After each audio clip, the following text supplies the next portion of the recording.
podridão do couro, causa pouca boing, enfraquecimento e mau crescimento de gemas, falha na rotação das gemas e murcha. Dependendo da situação, causa até murcha. Bom, não é a murcha síndrome da murcha, é uma murcha por fusário só. Bom, além desses sintomas, eu coloquei aqui, mas não interessa muito para o setor produtivo, interessa mais para as instituições do melhoramento, mas eu coloquei aqui, deixei pretinho. Ele causa podridão de inflorescência, causa falhas na germinação dos cariópsis, nos trabalhos de melhoramento, e morte de plântulas nas caixas de germinação. Isso aí para o setor não interessa, por isso eu deixei mais escurinho, tá? Muito bem. Esse fungo é chato, porque, acho por isso que ninguém quis falar, ele é muito chato, porque ele, normalmente, ele já está associado ao hospedeiro. Normalmente. Eu fiz, só para conhecimento de vocês, eu fiz a minha tese de doutorado com coletótipo em cana-de-açúcar. E eu fazia, a cada 15 dias, isolamento do coletótipo para confirmar que era coletótipo. Durante 2 anos. Durante 2 anos, o ciclo inteiro da cana, a partir do momento que tinha couro. 99,9% dos isolamentos que eu fiz saía fusário. Então, ele está associado à cana já naturalmente. Tá? E ele, como que ele se manifesta? Ele se manifesta com estresse. Então, esse estresse, eu vou chamar um nome mais popular aqui, que eu costumo chamar de gatilho. Ele precisa de um gatilho para começar a desenvolver. Ele está lá dentro da cana, normalmente, está dentro da maioria das variedades, já tem um fusário lá dentro. Mas você precisa de um gatilho para começar a se desenvolver. E esse gatilho pode ser uma seca prolongada, que não é muito raro nos dias de hoje, né? Vocês viram dados primários agora mesmo aí, no começo. Geada é o gatilho, ataque de pragas, por exemplo, a broca é um gatilho, é um provocador, deficiência temporária de boro. Essa deficiência de boro, eu tenho que fazer um parênteses aqui para explicar. Ela é o seguinte, ela pode ser naturalmente uma deficiência. O solo está deficiente, pronto, deu deficiência de boro. Como que desencadeia o ataque de fusário? A deficiência de boro, ela provoca a morte de algumas células no meristema apical da planta. Essas células mortas funcionam como substrato para o fusário começar a se desenvolver. Então ele passa de um estágio apatogênico a um estágio patogênico, a partir daquelas células mortas. Isso pode ocorrer por deficiência, mas também aquela seca lá, aquela seca, o principal efeito dela é causar deficiência de boro. Embora temporário, mas a seca causa deficiência de boro. E essa deficiência de boro desencadeia todo o processo de ataque de fusário. E, evidentemente, a fitotoxicidade do produto também vai desencadear o mesmo processo. Mata algumas células e a coisa desanda. Prejuízo causado por fusário no colmo de cana é difícil ser avaliado, porque muitas vezes ele vem associado com o coletório.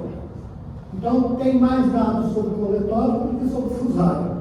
Então, o coletório tem mais informações. Mas o fusário, quando está associado, é difícil separar quanto que é um, quanto que é o outro. Tá certo? Muito bom.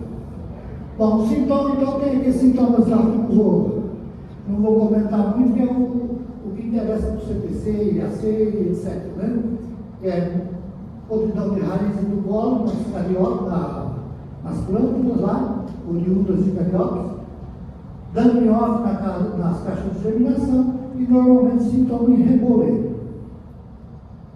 Nos toletes, ele pode provocar enfesamento, podridão de raiz e falha na germinação. Então, protótipo provoca falha de germinação. Não é muito frequente. Isso é mais frequente, mais importante em toletes oriundos de tratamento térmico. Por quê? O tratamento térmico enfraquece o tolete. É a mesma história dos gatilhos lá. Quer dizer, pegou um tolete já enfraquecido, aí ele pode provocar a falha na germinação. Como podridão do coco. Ele está sempre, a podridão do coco do coletório está sempre associada a injúrias físicas ou químicas. São aqueles gatilhos que eu falei. Então, sempre associado. A extensão da podridão depende da variedade. Às vezes tem variedade que é mais sensível, dá uma extensão maior. Tá? Pode ocorrer invasão dos vasos, invasão do sistema vascular. Aí a podridão se desenvolve por grandes extensões acima e abaixo do ponto de penetração ou do ponto que ele começou por causa da tal da morte da célula já. Tá certo? Muito bem. Aí tem algumas fotos, a maior parte dessas fotos foram pegas da internet, porque eu não tinha foto de fusário também. Tá? É meio chatinho para trabalhar. Aí mais uma foto, só realçando aqui a importância da droga, né? E acaba secando e amolecendo todo o corpo. Sintomas de Pochaboi. Pochaboi tem vários estágios de Pochaboi. Então, no início do Pochaboi, pode aparecer folhas cloróticas, avermelhadas ou necróticas, enrugadas e rasgadas, feitilhadas. Tá? Muito bom. Ocorre também um encurtamento do limbo foliar, deixando essas folhas mais pontiagudas. Tá? Isso é semelhante à deficiência de boro. Quer dizer, a deficiência de boro provoca ataque de fusário. E o ataque de fusário pode se assemelhar à deficiência de boro. É difícil separar uma coisa da outra. Tá? Muito difícil separar. Provoca rachaduras no colpo, geralmente na ponta, no topo do colpo. Podridão escura na ponta, no topo do colpo, com intensa brotação de gemas laterais. Esse é o sintoma do Pochaboi. Eu esqueci de falar, mas acho que praticamente todo mundo sabe. Esse termo Pochaboi é um termo javanês que significa deformação do topo. Tá? E aí eu tenho, quando tem invasão sistêmica, também pode provocar sintomas de murcha. Murcha e fusário. Não é a síndrome da murcha que está em discussão aqui. Muito bem, agora tem uma sequência de fotos que eu peguei da internet, só dividi certinho, uma evolução. Então ali no início, aquelas folhas com pequenas manchas mais avermelhadas, depois começa a rasgar as folhas, é o tal das folhas pendilhadas que eu mencionei ali. Aqui já começa o enrolamento do ponteiro, seca de algumas folhas. Aqui são aquelas folhas pontiagudas que eu falei, que fica coriácea pontiaguda. Aqui a sequência. Aqui já começa a atacar o palmito, né? O sistema apical. Rachaduras do couro. Aí, se a gente cortar por dentro, tem sintoma de escurecimento também. E doação total do corpo. E aqui tem umas outras fotos mostrando o início da brotação intensa das gemas laterais que eu falei. Passei. Aqui, brotação de gemas laterais. Bom, o agente causal, acho que por isso que ninguém me fala, é melhor a gente chamar de fusário, só. Porque inicialmente era fusário moniliforme, tudo que era fusário moniliforme. Depois apareceram uns que falaram, não, o que causa tocaboide é fusário moniliforme, variedades subglutíneas. Aí apareceu um indivíduo que é especialista em fusário, se eu não me engano, em 1983, publicou um livro sobre fusário, Nelson, uma turma, publicaram um livro em que eles juntaram todas essas espécies parecidas aí como fusários subglutíneos.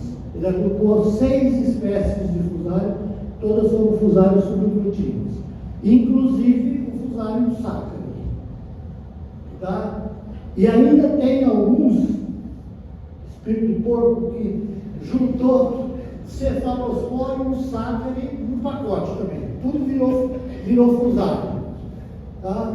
Então, é melhor a gente falar assim, fusário. Aí não vamos discutir o agente causal, porque não somos especialistas nisso. Bom, esse fusário bacana, ele tem uma particularidade. Ele não forma clamidósporo. No nosso tempo falava clamidósporo, né? Ele não forma clamidósporo. Normalmente, as espécies de fusário, a maioria, formam uma estrutura de resistência para sobreviver.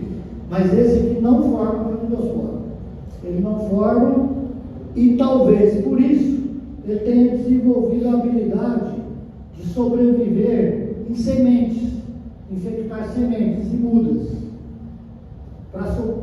como meio de sobrevivência e também, depois eu vou falar de disseminação. Tá? E também a habilidade de infectar diferentes hospedeiros. E são citadas 16 famílias botânicas, cultivadas ou não, que são hospedeiras de fusário, desse fusário aí que ataca a cana. Tá? Só para exemplo, aqui vou citar alguns que eu me lembro. Além da cana, o milho, o sorgo, trigo, aveia, abacaxi, manga, quer dizer, tem planta de todo tipo. Então a sobrevivência para ele não é difícil. Não. A semente é natural, a disseminação vai por sementes e mudas. Né? Mas se por acaso não tiver uma muda contaminada, ele pode ir pelo vento, pela água de respingo ou de escorrimento, tá? E por insetos. Então, fácil disseminação. Penetração não é problema, porque já veio naturalmente também penetra por ferimento, principalmente ferimentos causados por insetos. E as condições favoráveis são aqueles gatilhos que eu falei lá atrás. Né? Ataque de insetos, seca, geada, etc. Tá? E o controle? Controle, variedade tolerante. Por que variedade tolerante? Porque a maioria das variedades já são portadoras de fusário. Então ela tem que ser tolerante à hora que for se manifestar a patogenicidade dele. Então a maioria das variedades são portadoras de fusário. Então ela tem que ser tolerante, quando ele vai se desenvolver, ela tolera, ela não perde muita coisa. Cultivo em condições ótimas para a planta, principalmente umidade e boro. Condições ótimas para a planta. Evitar ataque de pragas, evitar todos aqueles gatilhos. Aliás, eu queria chamar bem a atenção. Quando a gente está falando desse tipo de doença, fusário, coletório e aqui o Aldecir falou, a pleocita. Não tem como controlar direto o patógeno. Vamos controlar os gatilhos. Os gatilhos são mais fáceis, são mais possíveis de controlar.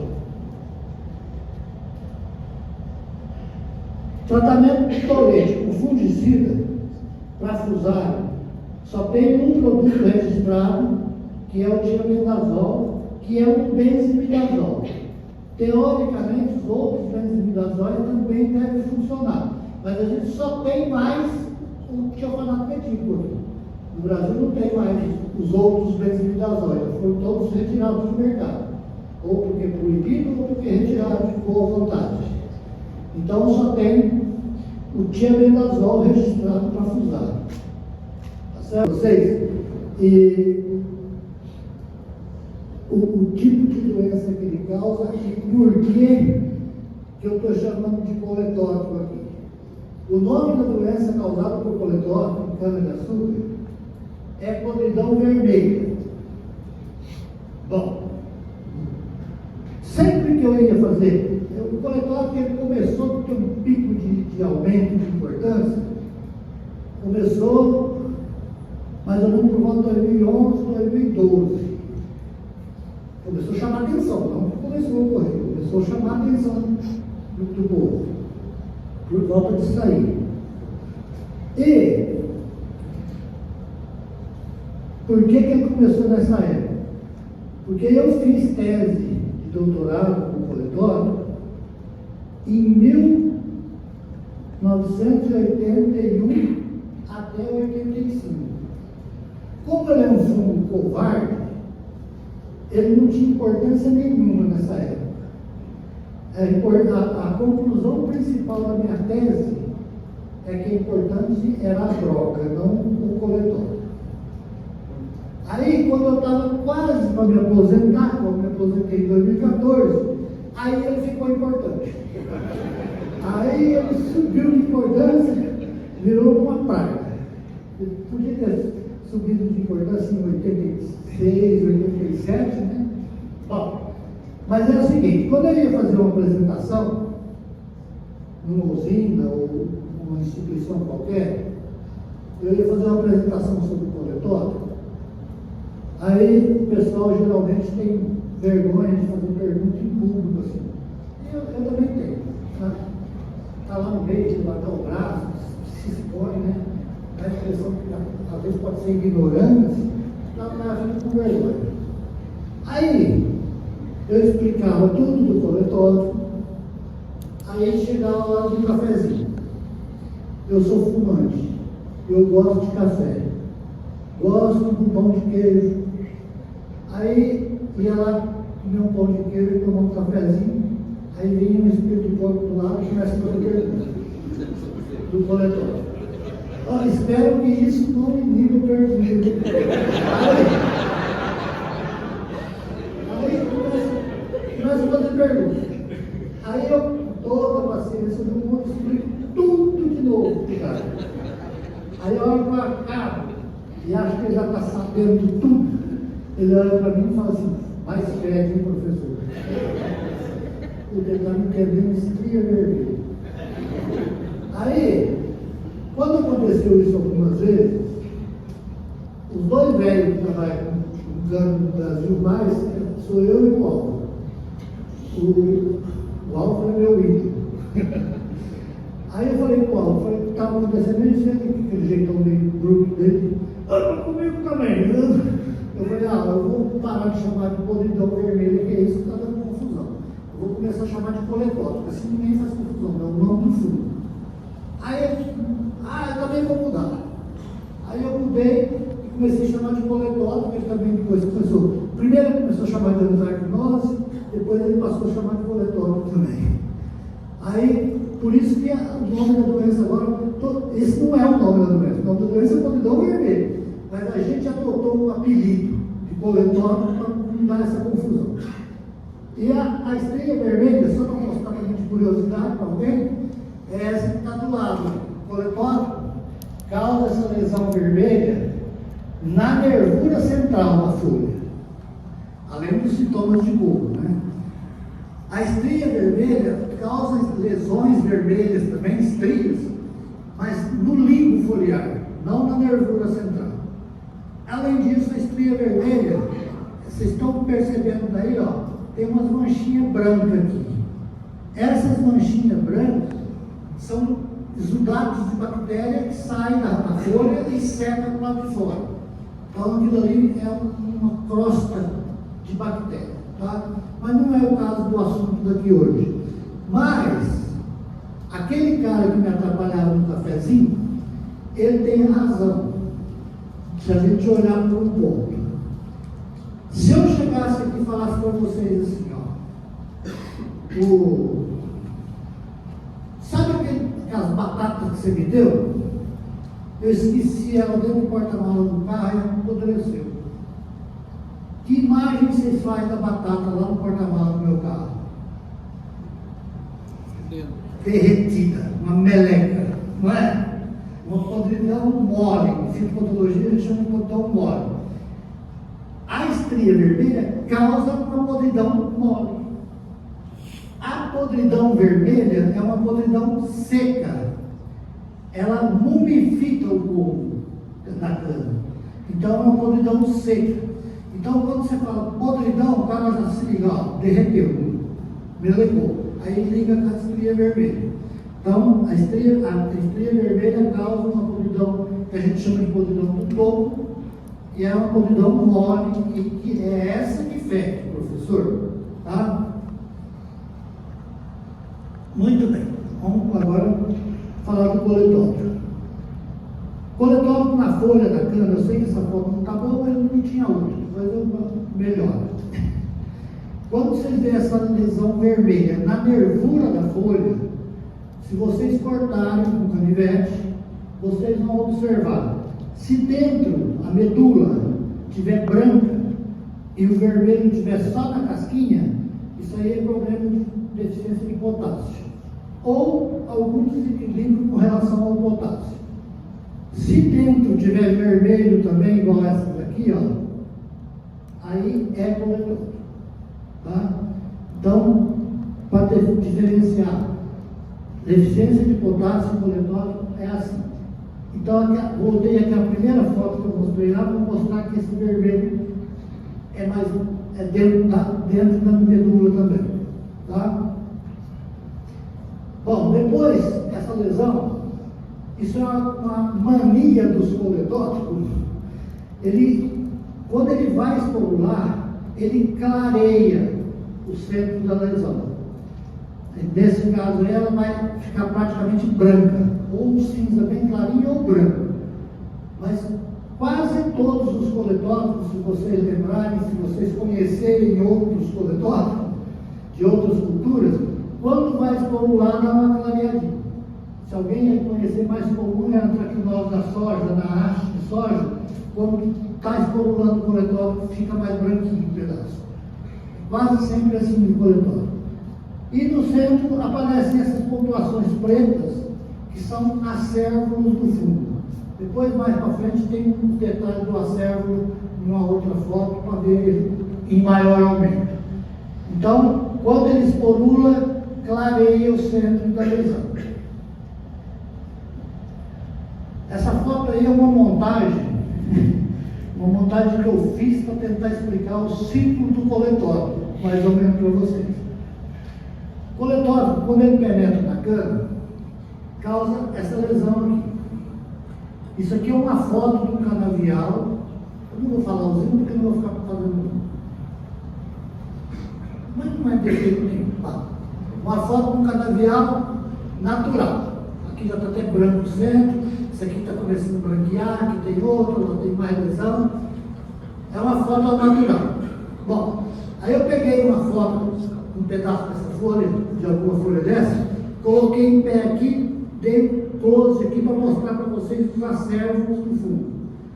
O coletório, quando ele forma acérvulo e forma esporos, os esporos vêm agrupados numa massa gelatinosa, rica em biotina, que tem a função de evitar que que o colítico, o esporo dele, germine em cima da própria lesão, para não chover no molhado, né? Então, para ele germinar, essa massa tem que ser diluída. Para diluir essa massa, na natureza, a água, para diluir essa massa, é chuva. Chuva, quando vai, bate a gota d'água aqui, e espirra, esporo, vai e respingos para as folhas, para as outras folhas, para as outras plantas mais próximas. E além disso, a água de escorrimento usa a nervura como canaleta e arrasta esses esporos. Aí agora vocês têm que imaginar que essa folha é essa, tá? Arrasta esses esporos para dentro da bainha. Dentro da bainha, o que tem?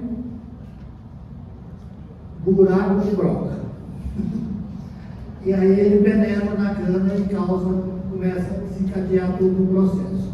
Dependendo da variedade, dependendo das condições, ele pode penetrar sem o orifício da broca. Dependendo das condições, ele pode penetrar pelos primórdios de raiz, pela gema novinha. Mas o normal, a grande maioria do coletótipo que ocorre no Brasil, pelo menos nas usinas que eu fui um monte de usinas, a maioria do coletótipo está associada à broca. Tá? Muito bem. Depois seca o ponteiro. E encolhimento e secagem do colmo, aí esse colmo começa a encolher e secar. Aqui está rachadinho para a gente ver que era coletótipo por dentro. Aqui o colmo já está seco, já está mumificado. Aqui a lesão vermelha ao longo do colmo. Isso aqui eu colocava isso aqui na hora de fazer as apresentações, porque o pessoal me chamava para falar que tinha coletótipo lá na usina X, o fornecedor Y, tinha coletótipo, mas não estava vermelho dentro. Vou só lembrar que como nós começamos a apresentação do coletótipo. O nome da doença é podidão vermelha, tem que ter coisa vermelha, senão não é podidão vermelha. Tá? Então, tem lesões vermelhas, aqui está no colmo inteiro, aqui está um pedaço. Ainda, lesões vermelhas ainda. Aí o colmo começa a ficar oco. E o fungo começa a crescer dentro dessa cavidade do colmo. Começa a crescer o fungo. Coletótipo, naturalmente, até na placa de PET, se você isolar, ele tem umas faixas de micélio branco e a outra cinza. No colmo também pode ocorrer crescimento branquinho, igual um algodãozinho, ou meio cinza também, dentro daquela cavidade do colmo. E aí as bandas brancas transversais. O Maldecir já deu um toque nessas bandas brancas. Isso aí é característico de coletótipo. Dá essa lesão vermelha e forma essas bandas brancas aqui, ó. Deixa eu puxar uma setinha aqui. Essas bandas brancas. Essa foto está aqui só por saudosismo. Ela nem é tão boa, mas está aí porque ela fez parte da minha tese.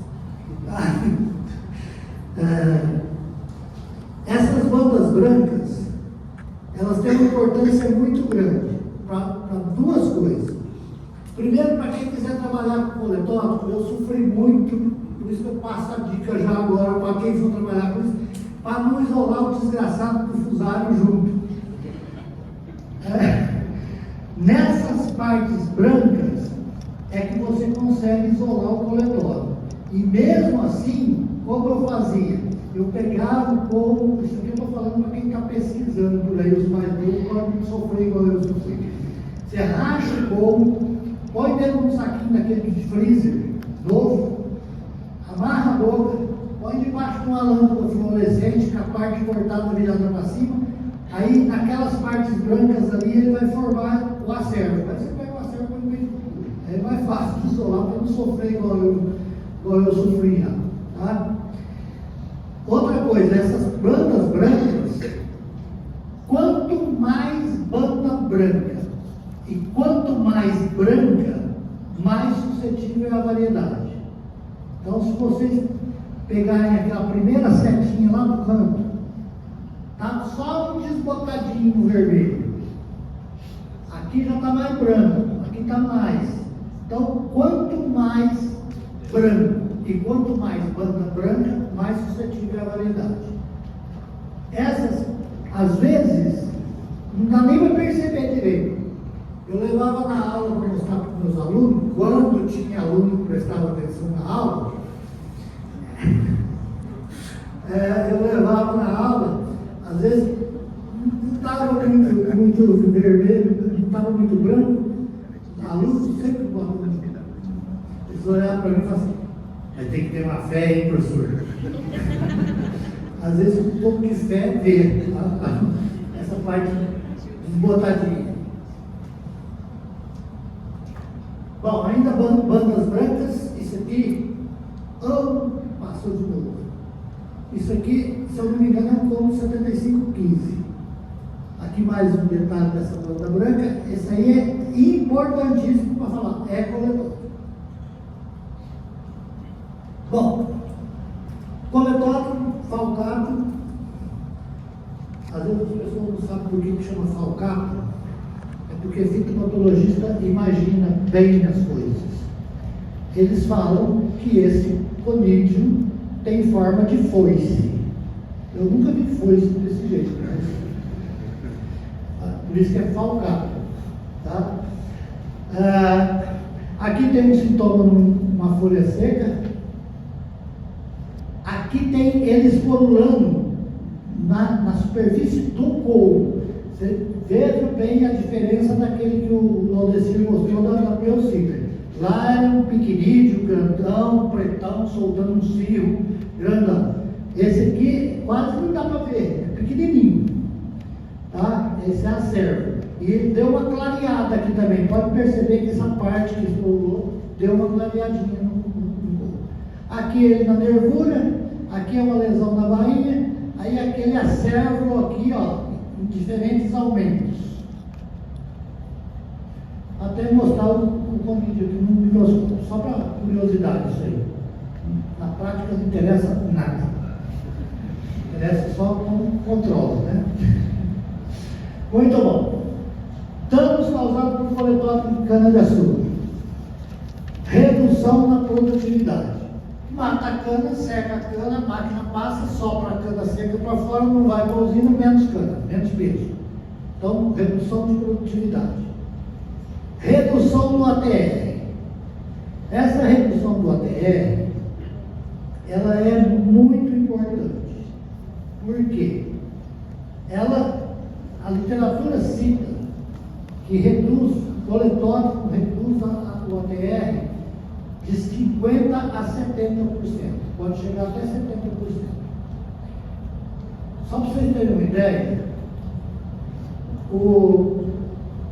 acho que há 2 anos atrás, ou mais, uns 3, um indivíduo me ligou, não vou falar quem também, me ligou, é um consultor que estava lá em Minas Gerais, junto com o proprietário.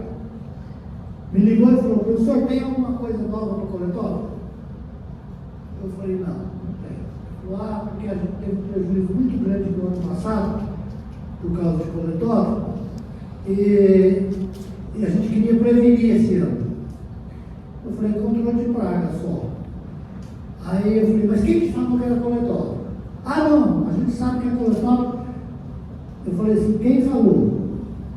Não, eu falei, quanto deu o ATR da cana? Estava normal ou estava anormal? Ele falou, não, a cana é meio fraca de ATR, mas é da variedade. Ele falou, deu um ATR normal. Eu falei, então não é coletório. Por telefone eu falei, não é coletório. Se não tiver quebra de ATR violenta, não é coletório que está atacando. Ou pode procurar outras causas que não é coletório. Bom, na brotação de solqueira e falhas quando usado como muda. Eu, particularmente, eu nunca vi caso grave de falha de germinação por causa de coletódromo. Pode causar? Pode, mas eu nunca vi caso grave disso. É mais o ATR e a produtividade de tonelada mesmo. Mas essa perda do ATR, uma vez eu fui numa usina, também não vou falar, se tiver alguém da usina reconhecer aí, fala, pode ser acusado. Eu fui lá e eles perguntaram, professor, quanto que pode reduzir de ATR? Eu falei, a literatura, que eu acabei de falar para vocês, a literatura fala de 50% a 70%. Falei, mas vocês têm uma cana ali, com bastante coletório. Vai lá, escolhe umas canas com coletório, faz uma amostra, escolhe cana sadia do mesmo talhão e analisa, vocês mesmos fazem a análise. Eles foram lá e coletaram 4 amostras de cana com coletório, 4 amostras de cana sem coletório, e a própria usina fez a análise e mandou para mim. Eu pintei ele de vermelhinho, vermelho, né? Só o ATR e o açúcar redutor. 4 amostras de baixo, canas com coletório, e as 4 de cima, canas sem coletório. A própria usina que fez essa análise. Aí eu pintei o açúcar redutor e pintei o ATR. Mas se quiser olhar BRICS, pol, pureza e etc., vale também. Deixar um pouquinho esse quadrinho aí para vocês darem uma olhada. Quer dizer, reduz drasticamente o ATR. Tá? Eu já vi caso também de ir para a justiça, também não pode contar quem, mas de ir para a justiça, uma pessoa que forneceu cana para uma usina e depois achou que a usina estava roubando o ATR dele. Tá? Outra coisa interessante, outra coisa importante que acontece é que às vezes as pessoas pensam assim, ó, eu imagino que isso acontece com outras doenças também. O ataque de coletório veio de maio para cá, ou de julho para cá. Nossa, arrasou. O ataque de coletório não foi em maio, não foi em junho, não foi em julho. O ataque de coletório foi em dezembro, janeiro, fevereiro, março. Quiseram um pouquinho em abril. Só que o coletório entra na cana e lá dentro, lá na cana, a cana tem mecanismos de defesa. Enquanto a cana está verde, ela tem mecanismos de defesa. Quando a cana amadurece, ela perde esses mecanismos de defesa. Aí o coletório se manifesta de uma vez. Então dá a impressão que deu aquele ataque de uma vez, mas não foi. Aquele ataque correu lá na chuva. Tá? Lembra da água que precisa tirar os poros da folha lá para descer. Muito bem. Controle de coletório em cana. É esse.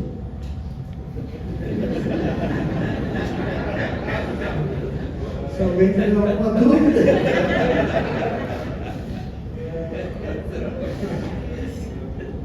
Bom, controle, variedade resistente. Qual?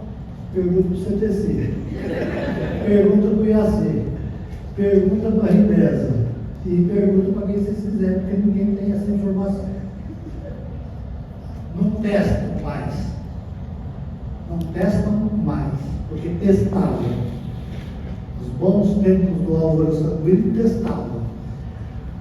Então, essas variedades resistentes só assim, ó. Só se alguém conseguir observar. Mas precisa urgentemente fazer trabalhos para determinar. E esses trabalhos para fazer não são trabalhos para a Agroalerta fazer. São trabalhos para CTC, são trabalhos para USP, para Exalc, para Unesp, porque são trabalhos caros e a Agroalerta quer lucro. Eu não estou fazendo. Eu fiz 39 anos, eu fiz graça. Agora chega. Tá? Então é assim, um trabalho, você tem que fazer um levantamento, por exemplo, do fungo, não é brincadeira. Levantamento do fungo para ver se está ocorrendo raças fisiológicas lá no Goiás, no Paraná, no Nordeste, não sei aonde, tem que fazer. Depois você tem que fazer estudo para inocular isso aí em variedades de cana. Variedade de cana, experimento de cana demora um ano. Se Deus não ajuda que você perde o experimento, você perde um ano. Né? Então é assim, é difícil isso. Tá? É trabalho a longo prazo e trabalho caro. Então a gente não tem condição de fazer